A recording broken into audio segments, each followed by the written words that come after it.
right, we're live, guys. We are here. Kelvin, hi. How are you today, buddy? Are you feeling good?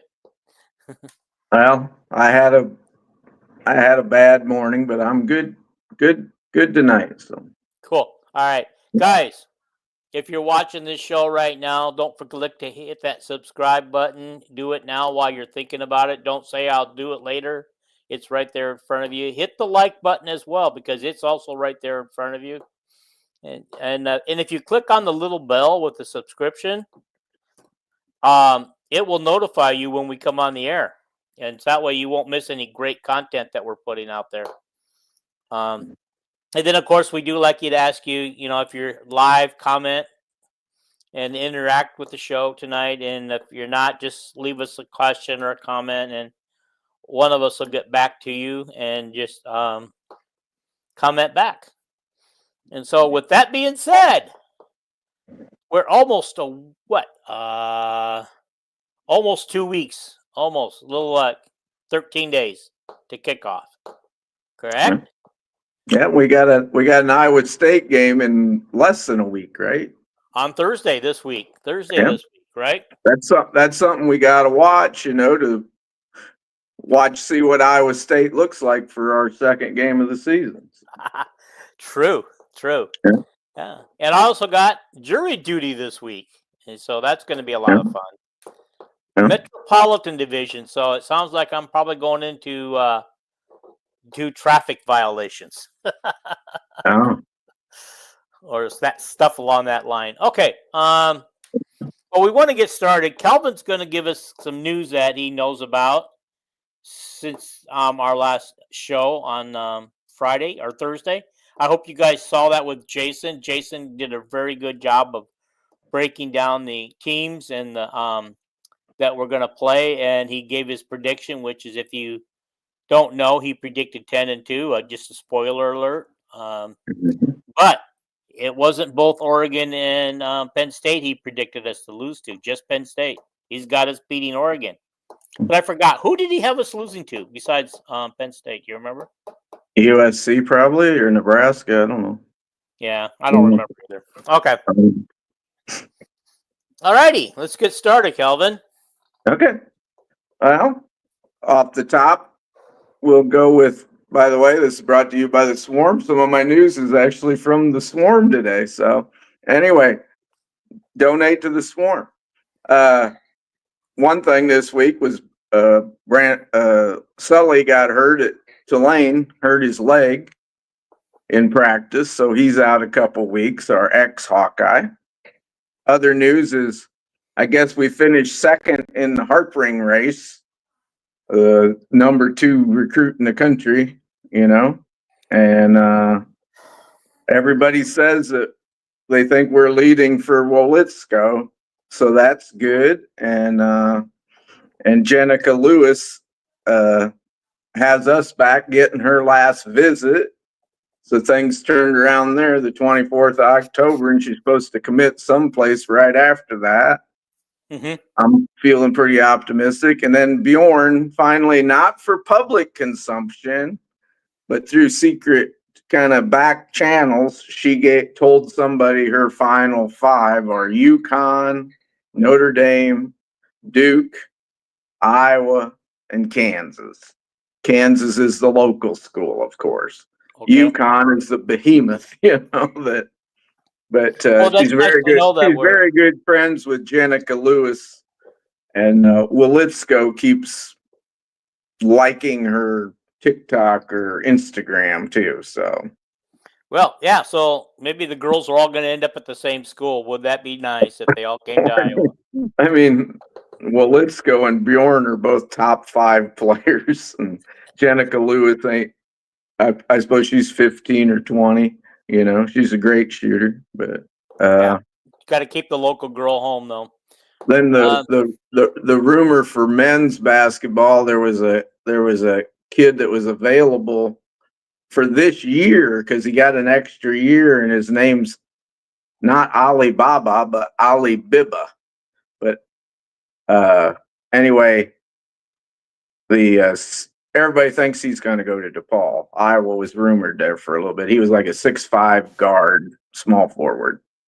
So, and then I heard Tom Kakert put out that about Thursday will be the first depth chart for Iowa football. So everybody will want to argue about that, won't they? So especially the parents. Kirk's going to get the calls now. I'm just surprised that they're putting it out on Thursday. Don't they usually put it out like Tuesday or Monday every week? I don't know, but I think he said Thursday. I could be wrong, but we'll probably need that long to settle and then the next week the depth chart might change, for Albany, but anyway. What's next? Oh, TJ Washington's back at practicing. Moulton hadn't practiced yet, but Brad from the Swarm said he'll be back in about 2 days. And they said in 2 days they're expecting him to be full speed. And is he the one with the hamstring? Yeah, he got a tweaked hamstring. I think they're just being careful with it and everything. He was the number one running back, in spring and everything, and but we'll see how he comes along. And McNeil looks super in practice again this week. And Hank Brown had a real good practice. He is obviously at least the number 2 quarterback. Yeah, and then, even if he beats out Mark Gronowski, he's gonna still be number 2. Well, I think it's Lester will start whoever wins the competition, but I don't expect Brown to be quite up to par experience and game wise to beat out Gronowski. But that would be my opinion. But the good news is we should see quite a bit of both of those guys on the first and third game. Yeah, we might see like 4 quarterbacks, depending, unless they want Gronowski and Brown to get a lot of reps, because in-game reps are real important, So anyway, then the news today was Caitlin came up missing, and here I guess McCaffrey's grandmother died, so that's why Caitlin wasn't at the game today. She doesn't usually travel with the team when they go on the road, though. I think so. She usually goes to them road games and signs autographs and stuff. But this is what the news media was saying today: was she wasn't there. Where is she? And they said that I'm sure it's going to come out that Fran McCaffrey's, either Fran's mother or his wife's mother passed away. But we'll see if that's true or not. And then the other news this week was the Big Ten commissioner came out with a plan for 24 to 28 team playoff like FCS has. And he's just putting pressure on the SEC to get the politics out of selecting the teams, So he don't like it that the top 25 has what do they have? 9 SEC teams? Yeah, in the poll, and the Big Ten only has 6 or something, so that's not really fair. But Vandy Chris, I know Kirk has said that he either wants to just go back to having 2 teams make it like they used to, or go to 24 like he said the FCS does it. Why don't we do it? So it'd be much more exciting for people to. For Iowa to host the club. Vandy Chris is obviously in favor of the 2014 playoff because he just broke Tony Petitti can kick rocks. Unless that means he doesn't agree with him. He don't like the 24. Yeah, maybe that's what it is. I took it the wrong way. Yeah, the SEC has done a good job of kind of dominating the selection committee and not playing as many conference games, and they get more teams it's weird this year. I looked at the stupid ratings and I could not believe it. I know Oklahoma's supposed to have a good quarterback coming in, but Oklahoma was rated like 18th or something. They barely won half their games last year. I just don't see why Oklahoma would be rated as a top 20 football team preseason, but there's people that know a lot more about it than I do. So anyway, that's my news report. Okay. What do you think? What do you think about the playoffs, Dean? Okay, I will tell you here in a second. Vandy Kristen add another comment. The Big Ten can either like the 5-11 model or they can get lost. No. Okay. Babe, we got a Hawkeye podcast here, so I think the Big Ten. I think the Big Ten and the SEC should have the same number of teams if they expand the playoffs, because obviously the SEC is not a better conference. Mm-hmm. So, although I'm not in favor of having the SEC take away their ninth game. I mean, add a ninth game to their conference games. I'd rather see the Big Ten drop to 8 games and focus more on the rivalry games, and then a few of the other games around, and then we can pick up a decent game out of conference. That it doesn't have to be an Albany or a UMass. Or next year we got, I think, both Northern Illinois and UNI on our schedule next year. Let's get some real teams on our schedule. Well, we usually play a top 30 team on our non-conference schedule every year, Iowa State, and most teams don't do that across the nation. Obviously South Carolina plays Clemson. That's a rivalry game. I don't consider Georgia and Georgia Tech. 9 times out of 10 ain't as powerfully rated team as Iowa State, But anyway, it's one of them things. Okay. Yep. Vandy, we're going to move on here. We're going to try to stay away from the SEC and Big Ten battle here. Okay. What I think about the 2014 playoff? Here's what I think. Mm-hmm. Garbage. Mm-hmm.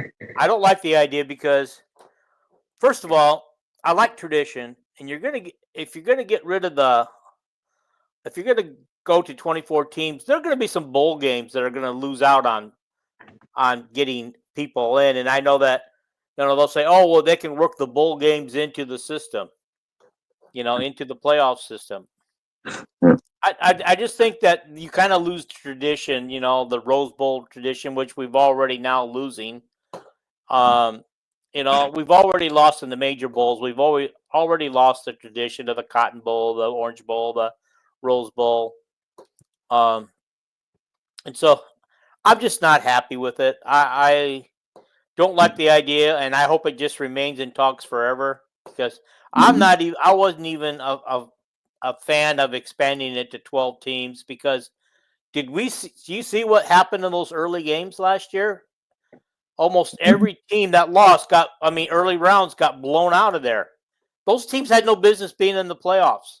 Well, they got blown out. Some of them teams that got blown out in the playoffs, I thought were going to do a lot.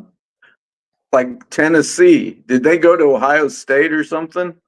And it was like, I thought Tennessee would be I thought they'd be one of the top teams in the nation going into the season last year, but I think a lot of people did based on their quarterback. As long as you let Big 12 teams in, which you have to, and some of them,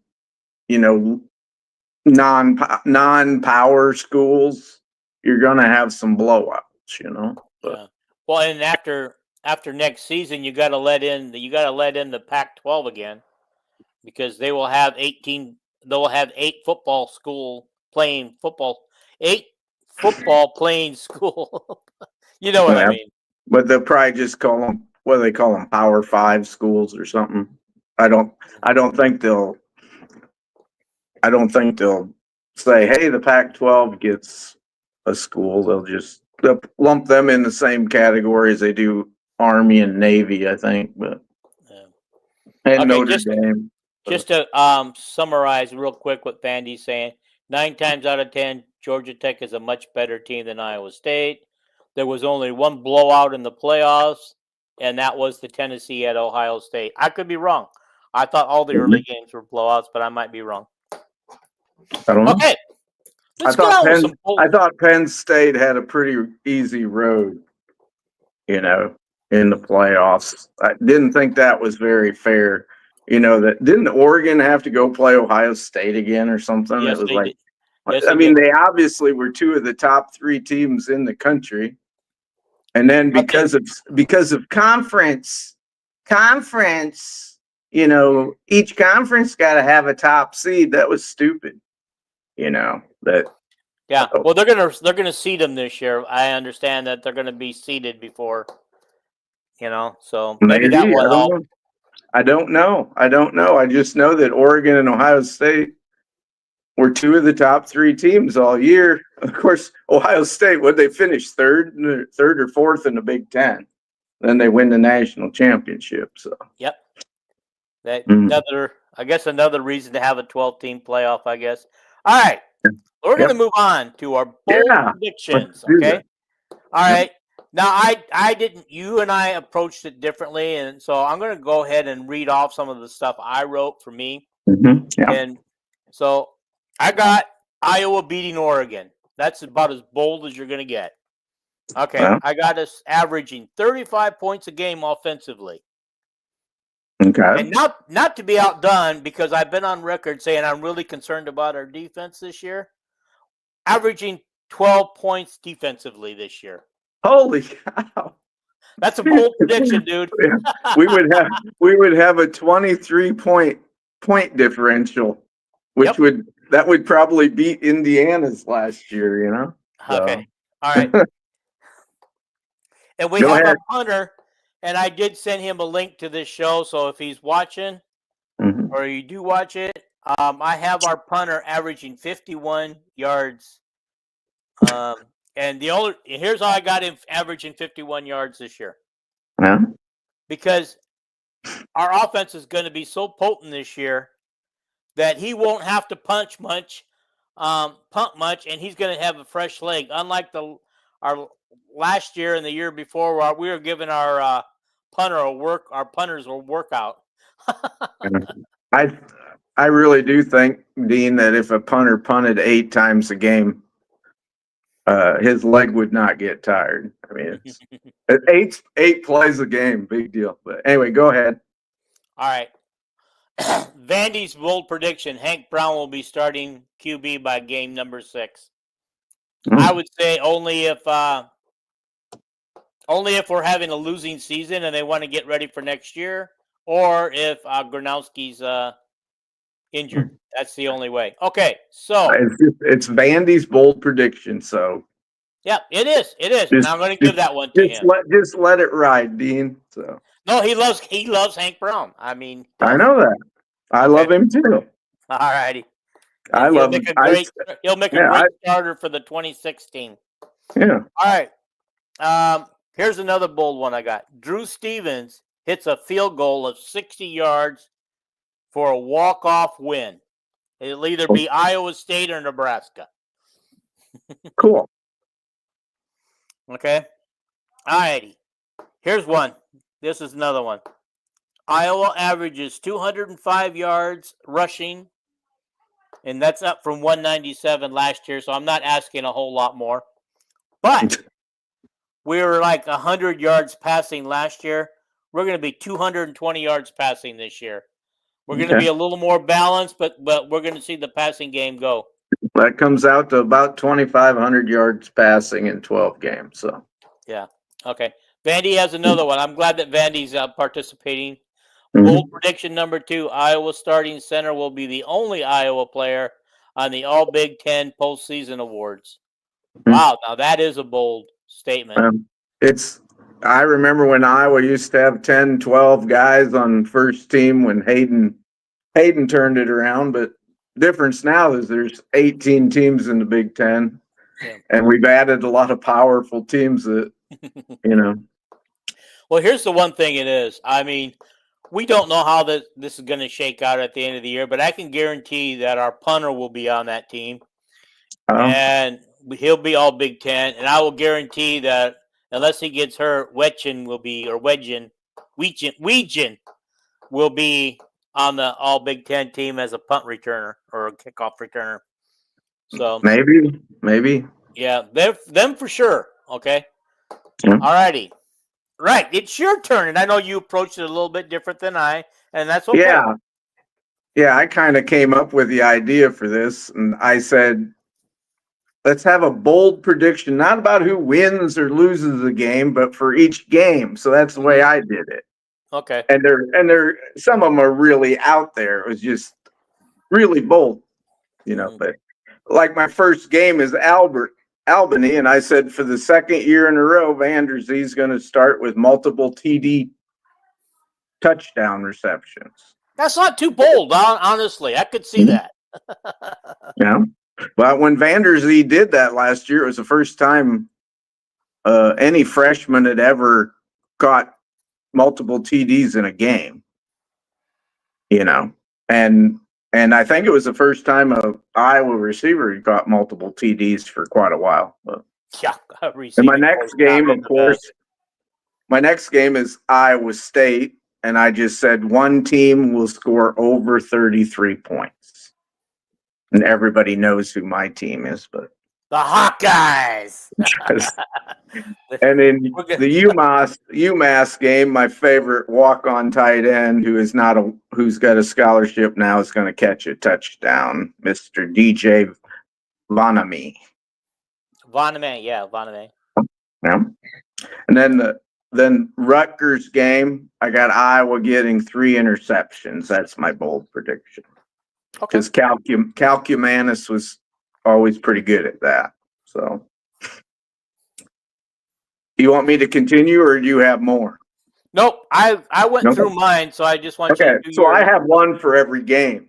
That's fine. You're only Indiana through the season. In the Indiana game, both teams will score at least 23 points, that's kind of rare in any Iowa game that both teams score like 23 points, because Iowa usually don't give up 23 points most of the time, and Iowa historically lately the last 5 years has a hard time scoring sometimes. So I got a feeling that they'll both be closer to 30 in the 30s. Yeah. And then the Wisconsin game, Vanderzee has multiple TD receptions again.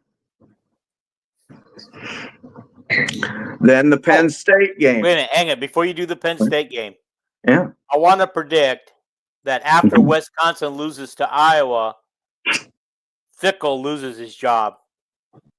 Yeah. There we go. How's that for a bold prediction? But I tried to keep out who was going to win each game. Anyway, okay. Yep. So your prediction is after the Iowa-Wisconsin game, Fickle is going to be. They're going to have an interim coach. So. Yep. Okay. The Penn State game, Dakin has a 72-yard punt. Okay. The Oregon game, my prediction is my bold prediction, which probably won't happen, is the game's going to go into overtime in Iowa City. Okay. And then the Minnesota game, one team is going to be shut out in 3 of the quarters. And we all know what team is going to get shut out for 3 of them quarters. And then you like what? Our buddy the lady gymnast that runs up and down the sidelines for him. That's my new description of him. He runs up and down the sidelines like a pixie or something. Anyway, in the Michigan State game, you'll like this one. 2 special team scores by Iowa. That means your favorite return man might do it twice in one game. You like that, Dean? I love it. And I know you love that. We all love it. His uncle. I'm friends with his uncle, and I know his uncle will love it too. And then the Nebraska game, I have Nebraska has at least 3 turnovers. And that's what usually costs Nebraska the game, isn't it, Dean? So It is. then the last one was USC, and I got both teams scoring 25 points at least. So, Okay. and Okay. you know I don't have a lot of confidence in that game, but I pray. You know, bought gotta pray. into the West Coast issues, just like everybody's buying into that Franklin has trouble winning the big games. You know, and I did sooner or later those streaks have got to end. I know that, but I think USC is going to be improved this year with their quarterback and their both lines on both sides of the ball. They have got some big guys added, and you know that's what they've really. Football games are won in the trenches, and I think USC, who beat an SEC team named LSU last year, will be a better team this year. Yes. USC, not known for its defense, is getting better in that area. They're working hard to improve their defense because they know in the Big Ten that outscoring teams won't work if you can't keep them from not scoring. Yeah, that's a Pac-12 thing. Just go out and outscore the other team. It's like LSU lost to USC, struggled against UCLA, 2 teams that weren't powers at all in the Big Ten last year, and yet, you know, the selection committee probably wanted to pick LSU last year, you know, because they're LSU. So anyway, and that's my bold predictions. And that's how I did it anyway. So no, that's fine. I like how we both did it. Everybody got a little bit of everything. Mm-hmm. All right. Let's talk about, first of all, I got the stuff I had at the bottom of the agenda. I'm going to move to the top now. Yeah, I like your list that you put out. So yeah. Okay, like define what game for you will define our season for you. What is that the most important game that'll define our season? Yeah, I don't know if it's the most important game, but it's the game that's going to say it's going to be how we think the rest of the Iowa season may go. I kind of wonder if me and you is going to pick the same game. I think Indiana. You know, the Iowa State game ain't a Big Ten game, so its importance is a little lower. Yeah, but it's like you know, I know I talk like a coach sometimes. It's like every game is important, but I'll pick Indiana. Okay, and that's what I have too. And I thought, well, you know, Iowa State, but you know, that's a rivalry game. A lot of things happen in that game, and that's not usually indicative of how a one team season goes, based win or loss on that, you know. And so I did not pick Iowa State, but I thought Indiana is our first. I feel like it's a Big Ten game. It's our first real, true Big Ten game against a team that's expected to do something again. And so, and they are in the preseason ranked ahead of us. So I think this is our first moment to find out what our Iowa Hawkeyes are made of. And if we walk away losing that game, you know, we're going to start to question what the rest of the season could possibly look like. Yeah. Like, you remember when we lost to Iowa State last year, people said the roof was falling in or the sky was falling down. People had us, we're not going to win another game this year. We can't even beat Iowa State. Well, that's the way fans are. You know, if you're an actual football coach, you can't think that way. You know, Kirk's had some great seasons where he went and got blown out by Arizona State, and then we come back and got screwed against Michigan. You know, and then we lose another game that year. Remember Drew Tate? That year, about got his helmet tore off in the Michigan game. And then we ended up winning the Big Ten title with only one loss in the Big Ten.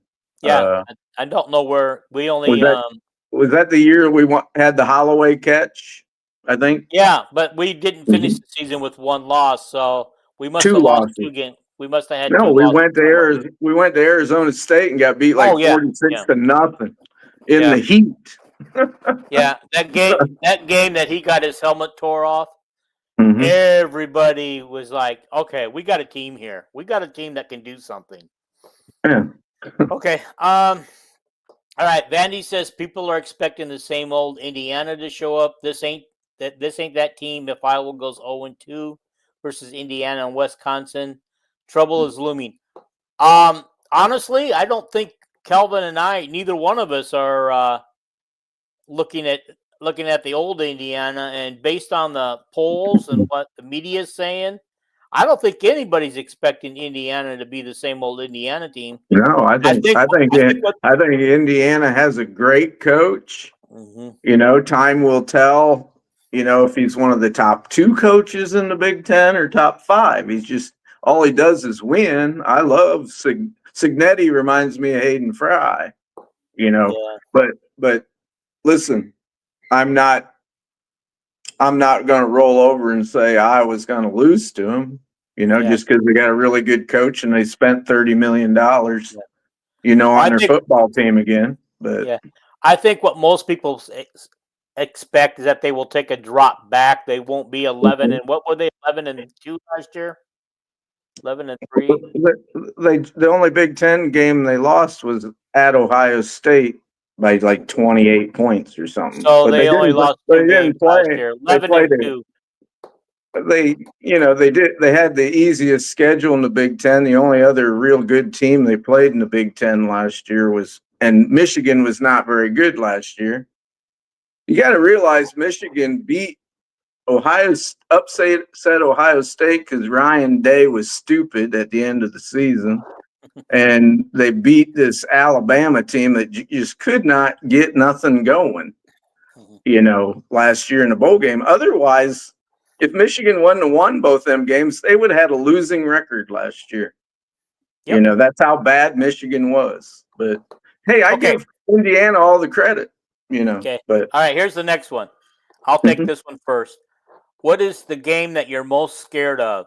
Okay. I picked 4. These are my 4 teams that are my 50-50s. Iowa State. You picked 4 of them? You picked 4 of them? Yeah, I'm scared of all 4 of these teams. Iowa State, Indiana, USC, and Nebraska. Okay. If I had to narrow it down, I would probably be USC. I'm a realist. I'm scared that we got 10 games that are possible losses. I don't expect, you know, I think Iowa State and our 9 Big Ten games, we could lose any of them, and they all scare me, you know. But scary, you know, Wisconsin, like I said on the last podcast, I think it was with Jason. Wisconsin's a trap game.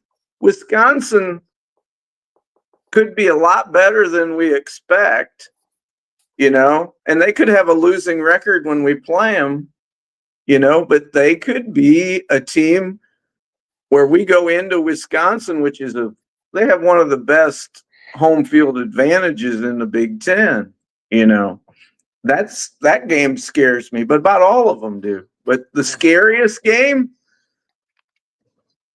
well, I guess the scariest game would be the 2 teams that are the best teams we're playing, probably Penn State and Oregon. I'm scared of Oregon's speed, and but I'm not scared of those teams because we're not expected to win. We're not in that class right now. Iowa's not in that class at all with them. We don't think we are. Yeah, I know. You know. We might surprise a few people this year. Yeah. Okay. Some people like Vandy Jason thinks that we should be scared of Sparty. He wants to know why neither one of us are scared of Sparty. I think Phil Parker. I think Phil Parker was embarrassed last year, and Phil Parker's that was the first time he ever coached against that coach. And it's just Phil Parker's history is if he gets embarrassed one year against a team that he's never coached against before, he figures it out usually, So, but I'm scared of Michigan State. I'm scared of all of them. I just Yeah. said that 10 games I'm scared of, but we were weak at cornerback last year. 3 teams knew it and figured it out and game planned for it. While the rest of the teams didn't do that, I have no idea. Well, UCLA game planned to hand the ball off. They did. They ran the ball a ton. And we couldn't stop the run.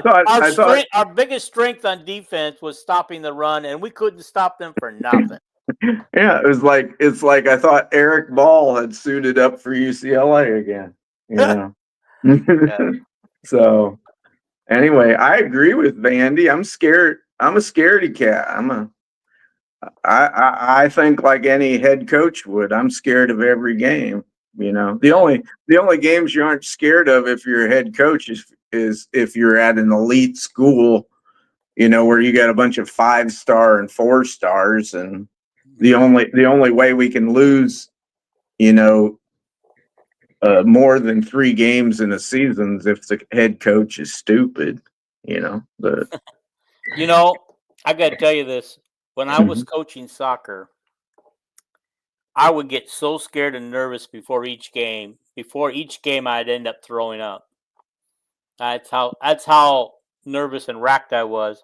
Bill Russell. Even the year I knew that we were going to go undefeated and run through the playoffs, because I knew we had that good of a team, and we won our league 2 games early.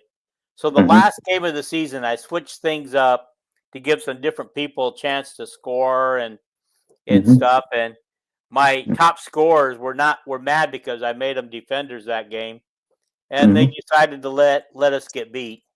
Yeah. Bill Russell threw up before every game, and I don't know why he did, because he probably won a higher percentage of his games in the NBA and college than any other player in the history of the game. Not a lot to be nervous about. All right. What's our next game one? are you most excited about? What game do you just gonna pop the popcorn, sit down and watch? There's no doubt. It's the Iowa State game, because Kirk is going to break the record that day, and that's something that it's so out of the ordinary for any Iowa coach in football to get to that level, because Iowa is not a power program, and to get to that level, it's just going to be so emotional for a lot of Iowa fans that have been around a long time. I do want to say something about that Iowa State. I don't look forward to that game. I wish we'd take it off the schedule. However, I forgot where I was going with this, but having said that,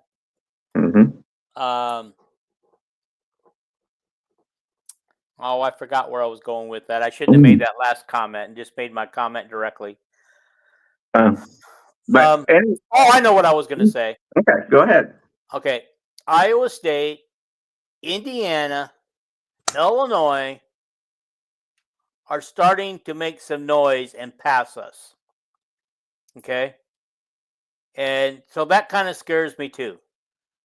Iowa State came within, 1 loss of playing in the playoffs. Indiana played in their, the worst team in the entire NCAA goes to a playoff before Iowa ever makes it. And we had chances before that to be in the playoffs, and we'd screwed up in the big games getting to that. And so, and Illinois, I expect Illinois to make some noise. One of the top 4 teams in the league, as far as I'm concerned. Again, they passed us up. I would say so too, but I don't think if Illinois had Iowa's schedule this year, they'd have a better record than Iowa. Illinois' got a pretty favorable schedule this year. So they do. The Big Ten does that. But anyway, all this bull crap about Iowa never going to the playoffs, and Indiana did, and all that. Indiana would have never made the playoffs in the previous playoff system because they had like the 100th easiest schedule in the country, and the selection committee would have never put them in the top 4. If we had this 12-team playoff during Kirk's tenure at Iowa, he'd have went about 8 or 9 playoffs. And that's all there is to it, but yeah, okay. Vandy's it's bold like prediction it's number 3. let's change the rules and then say, oh, teams have passed us up.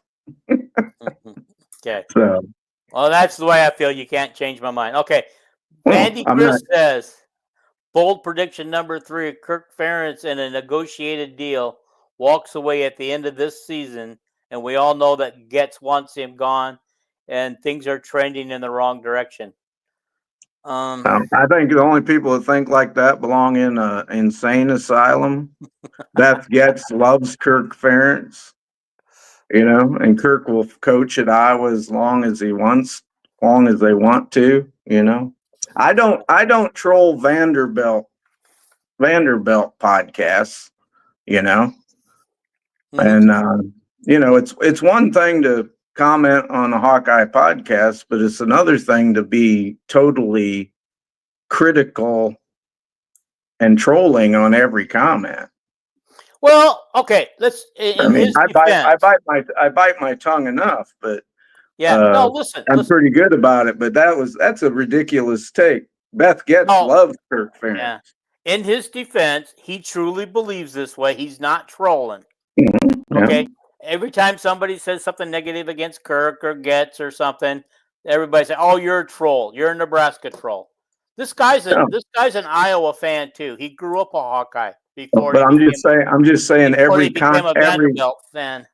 Every comment tonight's had a negative tone to it. And that's but he truly believes that way. He's not just saying it. Well, that's fine. That's fine. Okay. All right. Lee Harvey Oswald had his beliefs too, but I don't believe it. And hopefully we're going to serve him up a big dish of crow at the end of the season. I have no problem with anybody voicing their opinion, but I'm going to voice my opinion too. Yeah. I think I've been pretty nice to people, understanding their opinion. Yeah. No, and no problem with that, dude. We all got our opinions as long as we've averaged over the last decade, we've averaged over 9 wins a season. without actually doing 9 wins. What? Without actually doing 9 wins, because that's bullshit. That's bullshit.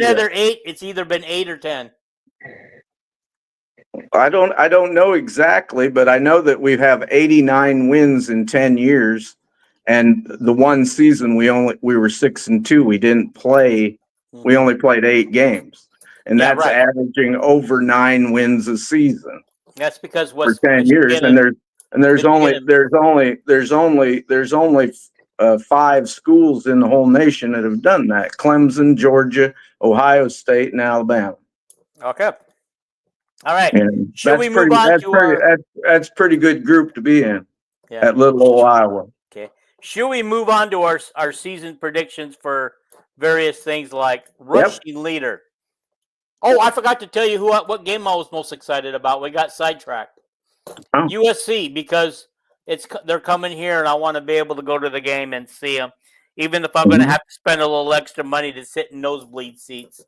Mm-hmm. And trust me, at the Coliseum, they're nosebleed seats. We had to use binoculars when we went to the 49ers-Rams game there. Okay, my rushing leader for the season is, drum roll please, this won't surprise anybody, Amari Moulton. Me too. You got that? You're okay. All righty. Okay, receiving leader for the team this year, Vanderzee.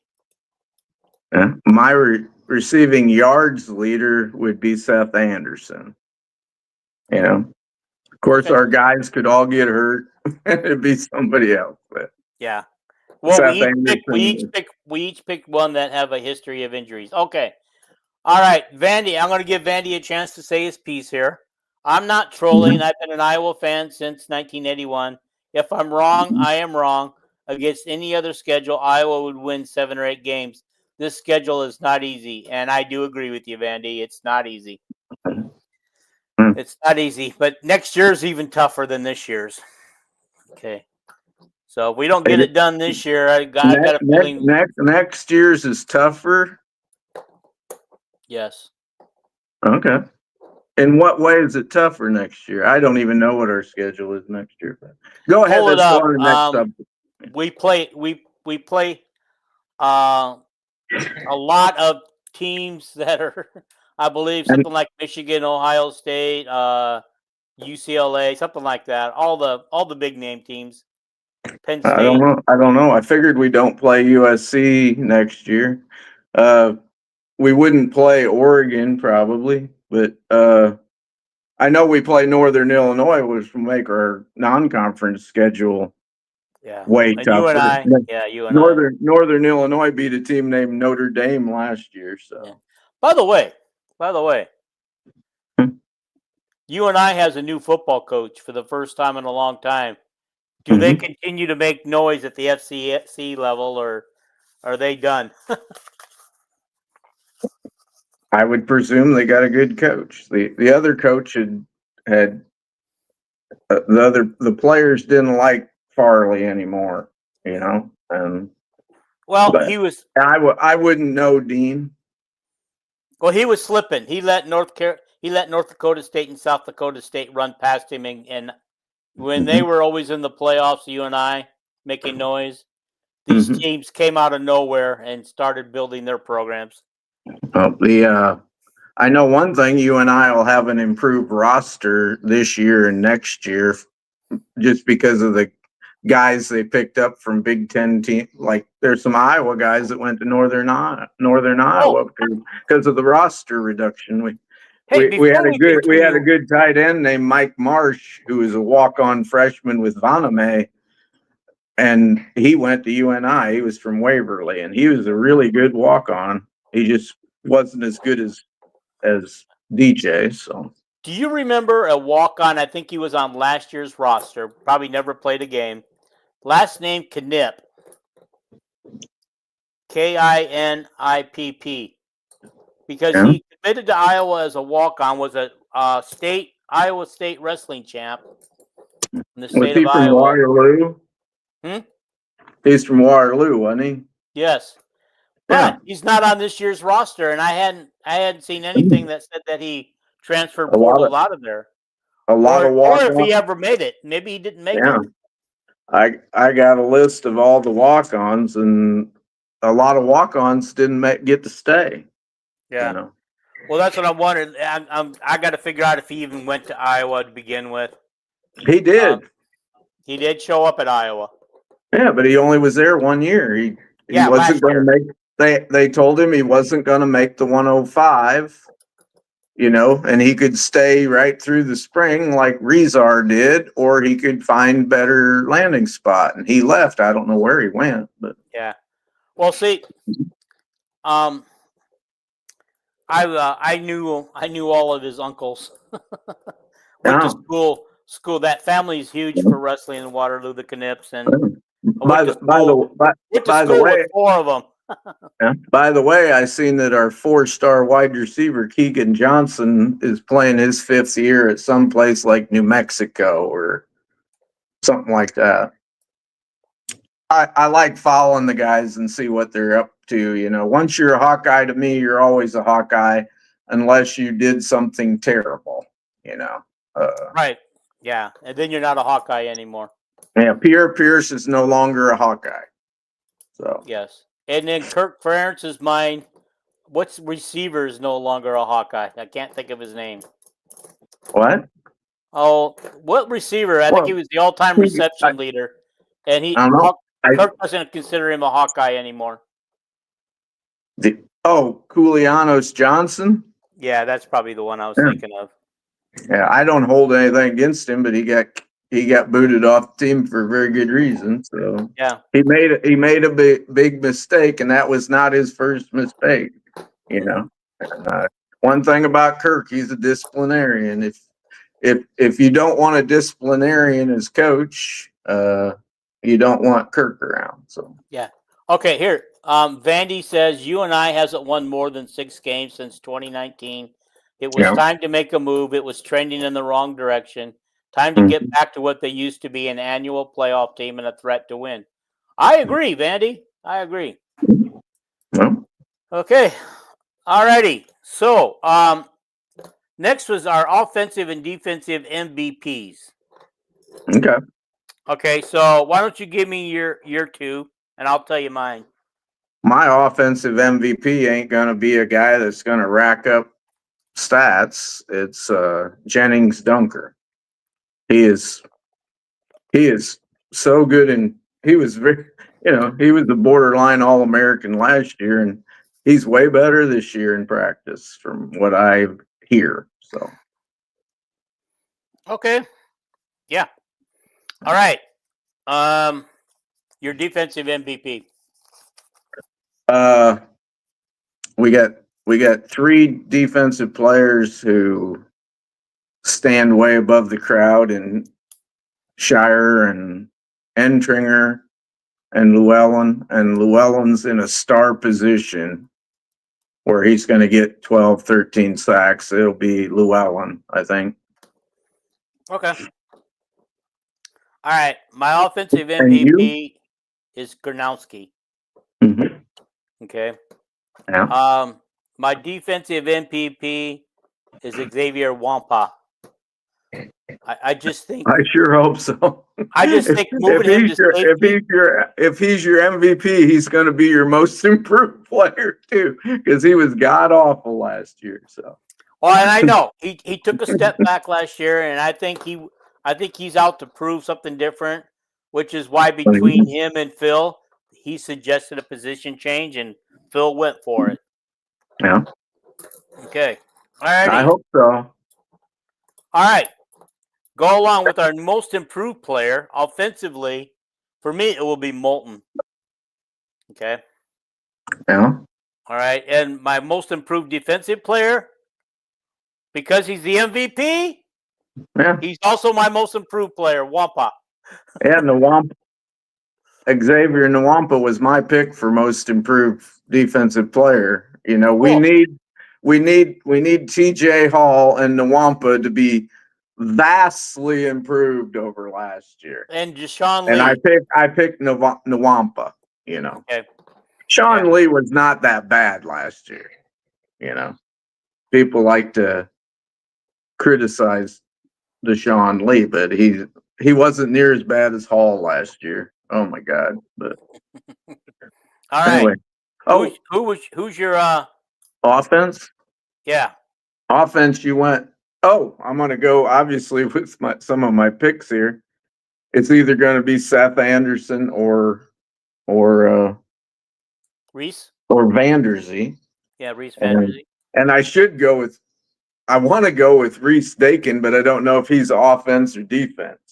I think he's going to average probably 8 yards a punt more than last year. But I'll go with Seth Anderson, I guess. Okay. All right. Yeah. All right. My tackle leader. This is between 2 guys, so I'm saying that they're going to tie for the tackle lead. Yeah. Carson Schreier and Jaden Harrell. Yeah, we all know that the tackle leader is going to be. It's usually our middle linebacker that's Jaden Harrell or Jaden Montgomery. Yeah, Montgomery's in Montgomery right now. This week, he's continuing the battle. Okay, it's not a. I expect this week this depth charts come out. It's going to still be Jaden Harrell, but Montgomery might at some point this season. He's just been so impressive, But so I'm going to go with Shire just because the other one might jump back and forth who's playing the most. But usually Jaden Harrell's position always leads the team in tackles. Yeah, every single year. Yeah, and that's why I picked a linebacker. But I thought both of them could actually be there. Okay, yeah. But it's always the middle linebacker where Harrell plays. You can go back and look at the stats. Every year, they're the ones that lead the team in tackles. So. Okay. All righty. Interception leader. Mhm. I got Cone Ettinger. Cool. You want me to go? Yes. I got Deshaun Lee. All right. I Who hope you're picked? right, man. That I will think that will shut some people up. well, he's a guy that tends to find the football. He probably had the highest percentage of interceptions per play of anybody last year. I don't know if he just had one or two, but that's what I'm going to go with. I don't even know if he'll win the starting position, but I like Jalen Watson a lot, but Deshaun Lee just seems like he keeps his eye on the quarterback, maybe too much, and that's how you pick up off passes. So okay, I'm going to run a commercial right now. Okay, everybody, we'll be right back.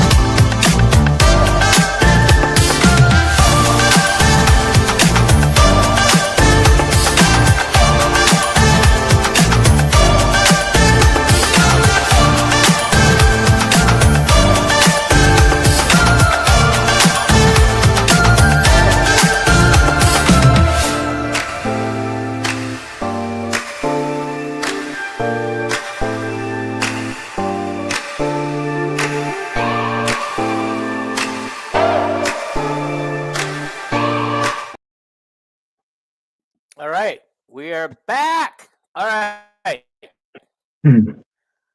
Okay. Hey, Vandy, if you're still out there in a few minutes, I'm going to ask you to jump on live with us, but give it a few minutes until I ask you. Okay. Interception leader. Oh, I already did that one, huh? Yeah.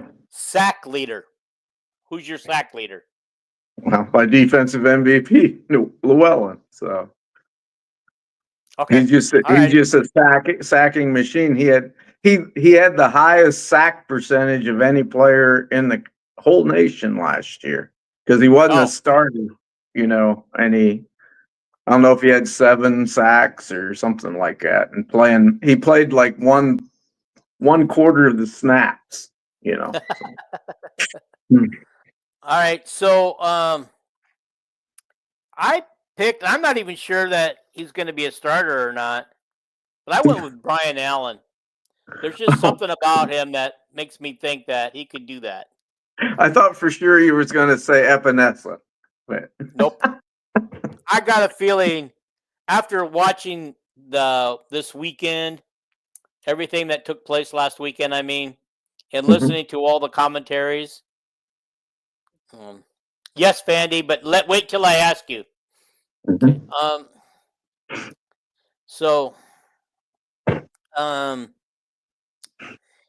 I just got a feeling that Epinesa is not going to play as much as I hoped he would. He may only get his four days, and I don't know why, because from everything I heard, he's more ready than his brother was, and his brother he burned his red shirt. I don't. All I know is he's third team, and third team usually don't get a lot of snaps. Yeah. But all right. He's getting reps with the number 2 because he really flashes. So I don't know that he's better than his brother at this point, but I don't know. Okay. Okay. So who? Oh yeah, you already picked yours. Yeah. Okay. Pick 6s. Okay. I picked 3. Oh, our total number of pick 6s in the season? Yeah, I didn't want the leader on them because that's going to be kind of hard. Yeah. I wouldn't think we'd have a lot of pick 6s. I'd say the over under would be 2.5. So I'll go with 3 also. Okay, sounds good. TDs from kickoff or punt returns? I actually went a little crazy on this one. I went with 6. Yeah, I'm not going to go that high, but I had 2 of them in one game. I'll go with 4. I don't know. Okay. Alrighty. And then my top newcomer of the year is, you've already mentioned him, but it's McNeil. I think McNeil's going to see a lot of time this year. It's going to be kind of hard to keep him on the bench. So, when you're talking about a newcomer, do you mean a true freshman or somebody that hasn't played before? Somebody who hasn't played. Yeah, playing for the... Hasn't played much or hasn't played at all? No, hasn't played much at all. Hasn't played much. Yeah. Now, I happen to go with the true freshman who hasn't played at all. If somebody that hasn't played much, I'd go with one of my defensive MVPs, which would be Entringer, even though he's a redshirt junior, But what do you mean? Do you think he would be considered a? That's why I wanted your definition of newcomer. McNeil's the most exciting guy in practice, but he's still got 4 guys in front of him. I mean, anybody that thinks he's above Jazzy Patterson right now is drinking the Kool-Aid. I mean, Jazzy just played a few reps in the kids' day just because he don't need the reps, And Jazzy's up to 215 this year, and he's got some new moves in his repertoire, and he's gonna be have a really good season if he gets on the field this year. So that's why I wouldn't pick McNeil. Is Kamari a junior or a sophomore? Moulton, he's a junior. Him and Caleb Johnson came in the same year. I remember when Moulton committed, me and Jason were visiting, and Jason said, "Oh, he's my favorite. He's going to be great." And I said, "I like the kid from Ohio better, Caleb Johnson." But hey, Bandy, when you're ready, just come on in. No. Moulton's a sophomore. Jazzy Patterson's the one that came in with Caleb. Yeah, were you asking me about Jazzy or Moulton? Moulton. I'm just trying to remember because Moulton was we saw flashes of Moulton last year as a freshman, and I feel like we'll see flashes with McNeil this year too. Moulton was a redshirt freshman last year. Yeah, and didn't Caleb Johnson was a junior, and Jasmine Patterson was a redshirt junior this year. Because Caleb played a lot as a true freshman. Mm-hmm. So. All right. Hey, Vandy, you can come in when you're ready. I'll just pull you up when I need you.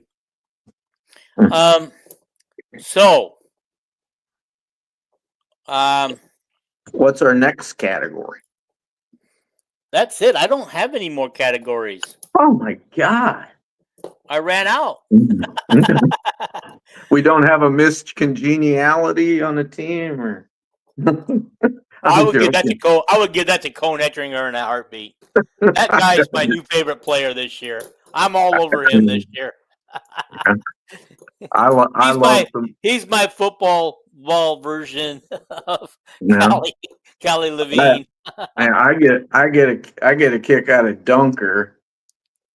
His weird personality, and he makes me laugh. And Kirk calls him the most interesting man in the world, Jennings Dunker. All right, guys. I'm going to bring Vandy on here right now. Mm-hmm. Anybody watching will know that Vandy's comments were up there. But the reason why I brought Vandy on before we end this show is he's got a couple of cool things going with this podcast this year that I know I'm excited. I want to hear them and be a part of them. And he's also got a thing going with picking games this year with the SEC, which I know nothing about, so I won't do very well. But Andy, I just wanted you to talk about that. Some of the exciting things you're doing this year for football season. So I got a couple things going on. I'm actually starting another podcast, believe it or not. It's going to cover high school football in the state of Tennessee. That may end up bleeding over into basketball too. We just don't have anybody that covers high school sports at all in Tennessee. It's hard to find a print newspaper, other than the Memphis Commercial Appeal, the Tennessean, or the Knoxville Sentinel, that actually has anything about high school football in it. So I've taken it upon myself to create a new podcast. It's called Spot the Ball Podcast. It'll air live in a Facebook group called Tennessee High School Football and Basketball. Got that going on. Of course, me and Cody have the Golden Broom podcast that we are going to start doing daily recordings and covering every conference and releasing those every day. They will be recorded shows, usually last about 30 minutes. We'll go over the week's results and the coming weekend games. We're not going to go into depth about stuff. It just, here's the scoreboard, here's this weekend's games, here's the standings, that kind of thing. We are looking for a new day. We have been airing on Friday nights at 8:30, but I have some things in my professional life that have changed that make Fridays no longer available, because I will be an acting supervisor on our second shift that doesn't get off work till 8:30. So Friday nights are no longer available. Well, I hope you're making more money now then. Make up for all that lost revenue that you had. Not yet. It's a trial and error basis. We got 3 people that they're considering for a position, and we're each taking specific days of the week to show what we got. Okay. So I'm excited about the opportunity. What kind of business are they in? We actually work in a distribution center. About 75% of our business is church related. We do things like the ceramic statues, the communion cups, anything communion related, anything you would find in a Catholic church. We have it in our facility. Rosaries, yes. You name a rosary, we can get it. I have a plastic rosary I just picked up at a funeral. Okay. That's not unusual. The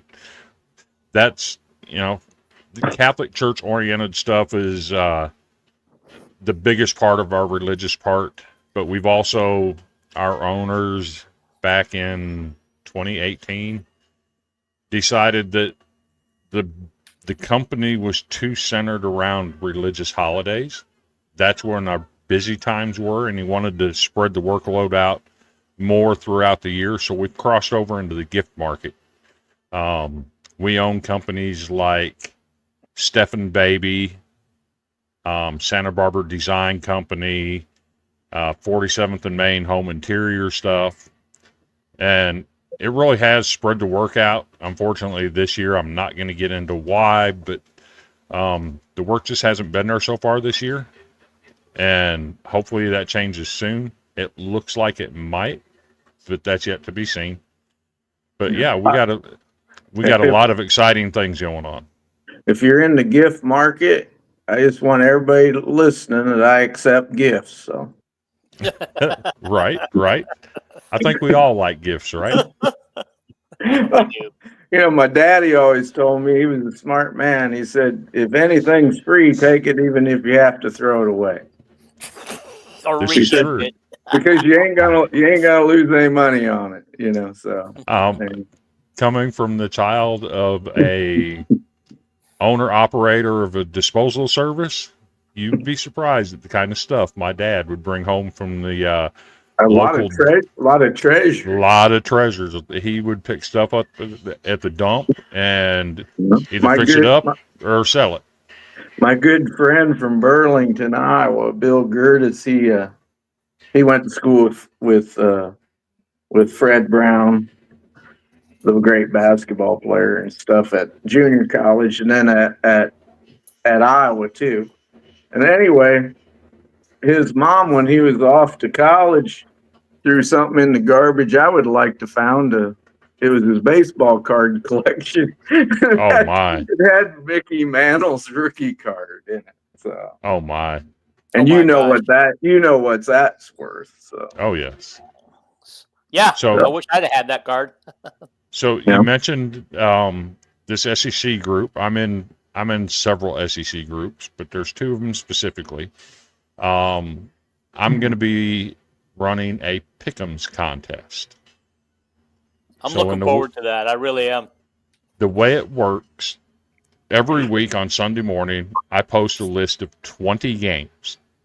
And because they're SEC groups, those 20 games will include every game in the SEC that weekend. And then we'll add any top 25 versus top 25 matchup. Then we'll add so you're gonna have a lot more than 20 games. No, we stop it at 20. Well, if in the non-conference season, the SEC will have more than 20 games a week, won't they? No, because we don't play. Everybody doesn't play every weekend. We've only got 16 teams. Yeah, I know, but if yeah. every team played in a non-conference, if that particular week in a non-conference, that'd be 32 games because they don't play each other. No, that'd be 16 games. No. 16 teams. Right. Your math is getting kind of fuzzy there. But Okay, that's okay. So I want to know, will you 16 games, that'd be 2 teams in a game, but anyway. Yeah. So will I Sorry, so what you know is was Iowa wrong. State will be a ranked team. Will you put the Iowa State because of the rivalry? That would probably be in that list of games for that week. Okay. Because the Cy-Hawk rivalry is a big rivalry. Might not be recognized nationwide, but there's a lot of people that would pay attention to that game. Yeah. I hope they beat Kansas State so they're rated when we play them. So here's the fun part about this. If I don't have 20 games by the time I get all of the SEC and all of the top 25 matchups in there, I will delve into the FCS as well as Division II and Division III and NAIA. And trust me, Morningside and Northwestern have made my list of picks quite often over the past 5 years that I've been doing this. Oh, cool. So yeah, it's So really fun. We want to brush up on our NIAA. I can't even pick the Big Ten games right, so I better stay away from anything else. I'm just telling you, if you follow NAIA football at all, the state of Iowa dominates that level. Period. Ain't there a real good team up in Minnesota too? Is St. John's in Minnesota an NIA team? That's a Division III team. Okay, but they used to be dominant all the time. Yep. And then Augustana College here.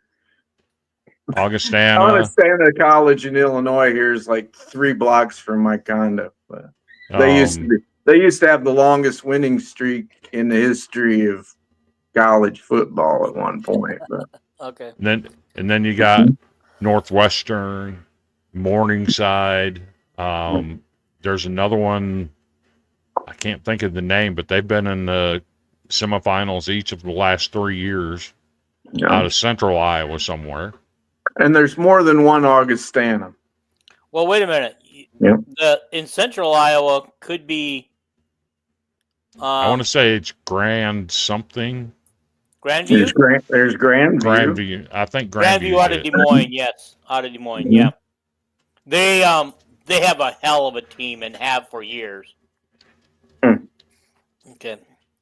Well, guys, I got to wrap this up. What I want to say here is we are both part of the Villains Network, and Andrew's so graciously allowed us to, do this, and I appreciate all the work that Andrew's done to keep me afloat. Vandy's done a few things to keep me afloat. But that's the reason why I bring it up. I want to talk about next week's show on Sunday. We're going to actually do our Albany preview, and maybe we'll even talk a little bit. Keep those receipts. Oh, I keep them. Okay. They'll be right here. Right here. They're right here. Yes. Yeah. Okay. We might even talk a little bit of the Kansas State Iowa State game, even though they're not an Iowa team, but because they're on our schedule, we may talk a little bit about that. But we're going to do a preview, which I would normally do on Wednesdays. We're going to preview the Albany game and stuff. But here's my problem, guys. Wednesday, I have always done this show on Wednesday nights, the preview show. Post game on Sunday, the preview show on Wednesday. However, I've recently learned that a fellow Villains Network team is claiming Wednesdays. And so we've got an issue. And I'm also, and it's not the fact that we both want to go live at the same time. It's the fact that we share each other on those shows. I'm as much a part of their show as they are of this. When I get a chance, are you not available on Thursdays, Dean? Well, and this is the thing. I was explaining all this to my wife today, and you guys tell me what I'm wrong. But a preview show needs to have some legs. It needs to be out there for a little bit. If you do a show Thursday night, the only day it's good for is Friday. Because by Saturday morning, it's old news and everybody's geared up for the football game. Would you agree, Vandy, that a preview show needs to have more than one day for legs? Problem with doing a preview show on a Sunday beforehand is you don't get to hear the coaches' press conferences. You don't get to hear anything about injuries. And I agree with you, which is why I wanted to do the show Wednesday at 8 o'clock Central Time, because that gets all the press conferences in, plus Kirk Ferentz's call-in show on Wednesday night. Yeah. And so this will be the exact same time as the other show, and we've got to work something out. We do have to work something out, and so I'm anxious to get that done, but I don't know how we're going to work it out yet. Do Wednesdays at 7 or Wednesdays at 9? Yeah. Kirk's on at 7.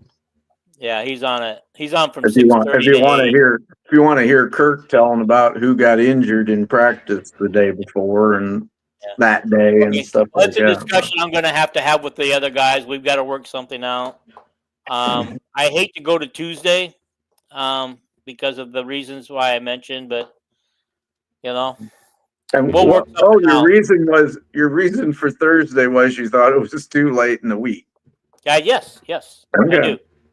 Because Friday be the only, as you guys know, this show is viewed after the fact. It's not viewed live. We get very few viewers live, and so this show needs to go, and I need to share it, and it needs to be out there for people to see it for more than just one day. Friday would be the only day that it's out there before the football game. And if we continue to do it on Thursday, we've got a couple of Friday games this year. Yeah. Then that means it's just a worthless show, in my opinion, to even do.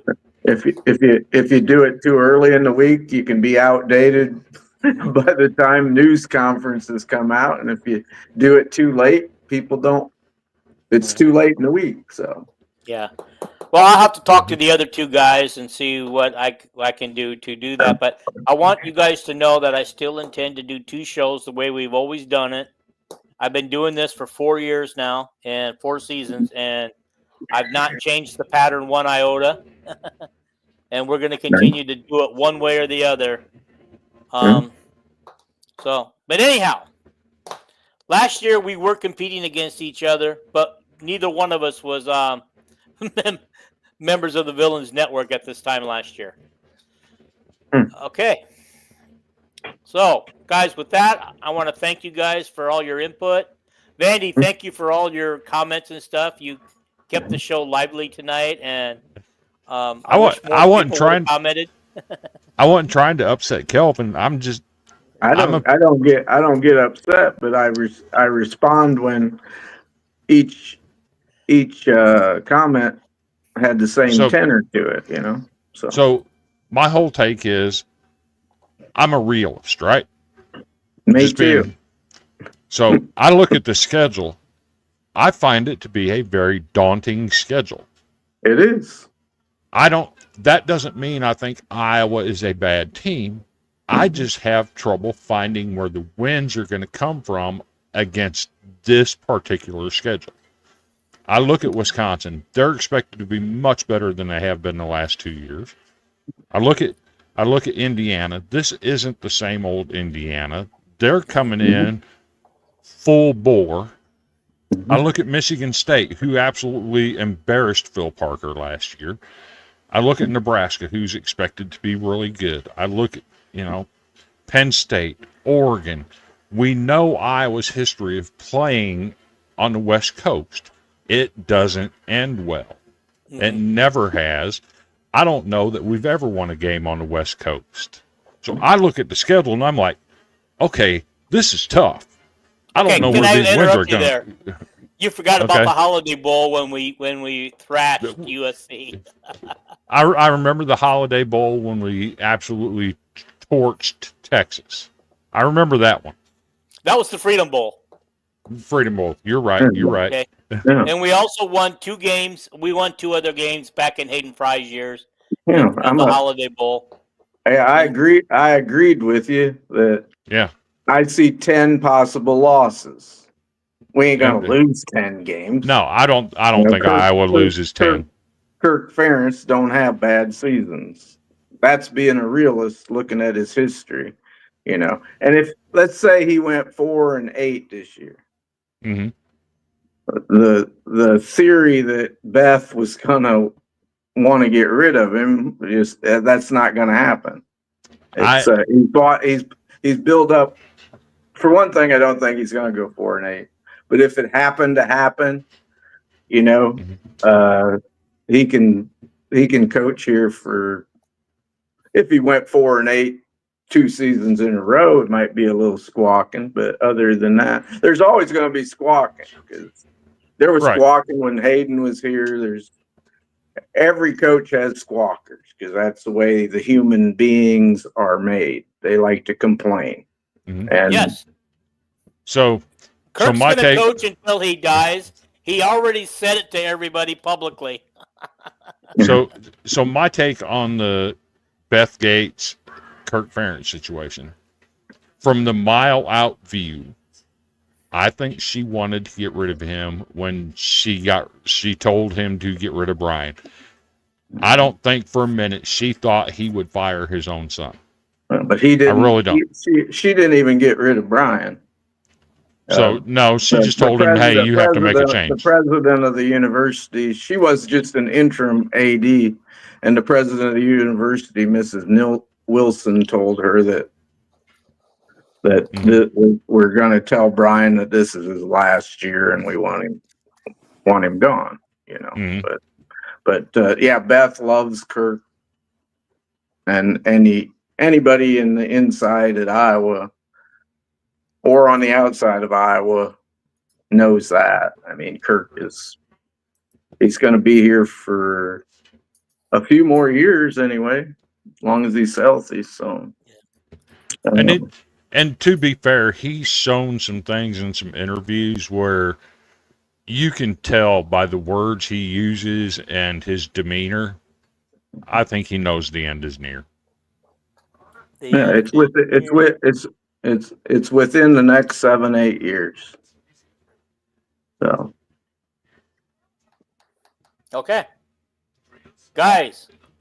Or the next 2 years. Let's leave that on the note. Guys, we'll leave it at that right there, or we're going to get out of here. So thank you guys for your contributes. Thank you. Thank you, everybody who watched tonight. Thank you, everybody who commented. Don't forget to comment, and I'll see it later, and we'll get you some feedback later. Hit right now while you're doing it, looking at the screen in front of you. Hit that subscribe button right now, and then hit the like button immediately afterwards, and then share the show. Share it with everybody. I mean, when I sent out the thing that we're going live right now. I sent it to some media podcasters to see if I could get a little buzz going. And of course, if they're watching, they haven't said anything. They've been lurking. Yeah. But yeah, right now we're up to 560 subscriptions or subscribers.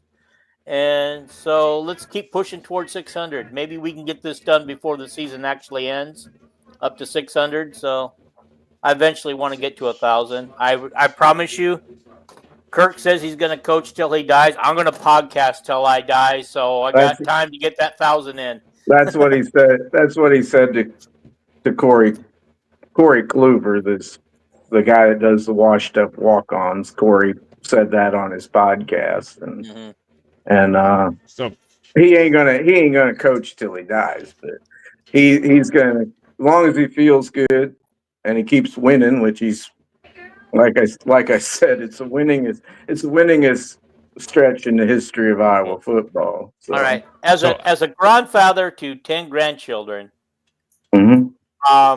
I'm surprised that he doesn't want to retire and spend time with those kids, because I can't get enough of my grandkids and being around family. And the older you get, the harder and harder it is, you know. It made me smile. Tom Kakert on his podcast, he said the spring game got over and Kirk talked to us for 25 minutes on the field answering questions.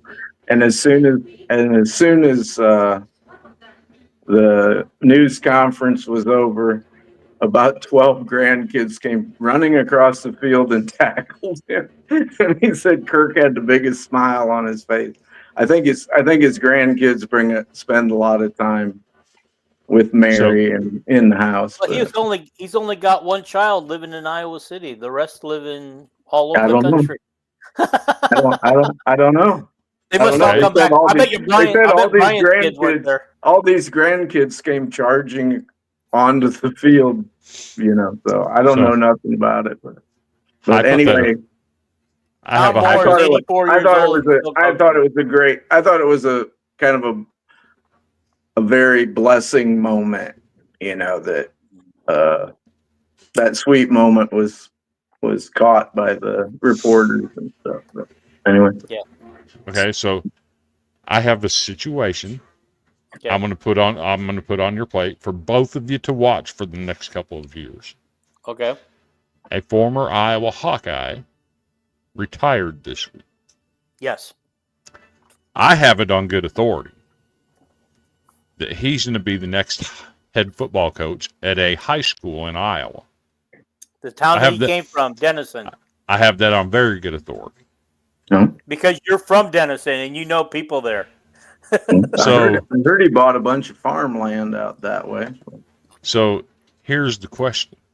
Let's say he goes to Denison, he takes that job, and he turns that program around. If you remember, back around 2000, 2006, that time frame, Denison had a really good football program. In the playoffs every year, in the top 5 every year. They were good. Let's say he turns that program around, gets him back to that level in the next 5 years. Could you see him at some point elevating from high school to becoming offensive line position coach at a certain university? Yes. Well, he could. Yeah, he could. However, can I build up his resume, and most guys become a grad assistant first or something. But but we have Marv Cook. I can't remember. Was it Regina or West Branch that he built into a powerhouse? Iowa City, Regina. Yeah, Iowa City, Regina, the school I almost went to. Okay, but he never got into college coaching. When he was done with high school, he was done. And the hot coach in Iowa City High School right now, what do they call it? Liberty or something high school? It's the what was the name of the two great big tall guys? One was a tight end and one was a tall quarterback. Upset Florida in the bowl game. Chandler's? Yeah. One of the Chandler boys took him to the state championship. Might be his first year there last year. But, Okay. All right. but Okay. This anyway, guy there's says Tom Moore. Kirk's got a coached bunch for of ex-players that are coaches. So Okay. All right. Yeah. This guy says Tom Moore coached 84 years, or is 84 years old and still coaching NFL. I just wanted to get that out there because he He took was- the time to type it. I want to recognize him. Tom Moore was at Iowa back in the 60s and early 70s, and he was Peyton Manning's quarterback coach for the Indianapolis Colts. All right. We've been on for an hour and a half, 90 minutes. It's time to end this thing before we just chase everybody away. Thanks, guys, for your participation. Mhm. Go Hawks!